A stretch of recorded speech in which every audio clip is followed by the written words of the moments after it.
अस्सलाम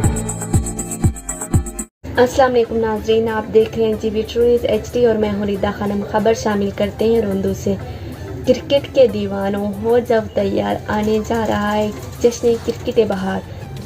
रोंदू super league season 4 sub division रोंदू का सबसे मकबूल स्पोर्ट इवेंट रोंदू सुपर लीग का बाकायदा आगाज़ 4 फरवरी 2023 से होने जा रहा है। RSL सीजन 4 के इस मेगा इवेंट का इनेकाद डिप्टी कमिश्नर इंतजामिया स्कर्दो के ताउन से होने जा रहा है।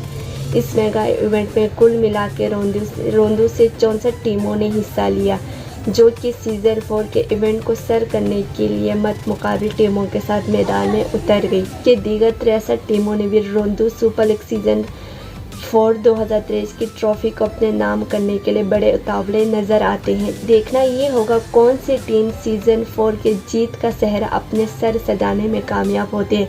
मजीद जुड़े रहे हमारे जीबी ट्रू न्यूज़ HD के। अगर आप हमारे चैनल पर नए हैं तो वीडियो देखने से पहले आप GB true news HD channel को लाइक करें, सब्सक्राइब करें और बेल आइकन पर ज़रूर क्लिक करें ताकि हमारी आने वाली तमाम वीडियोज़ आप तक बर वक्त पहुँच सकें।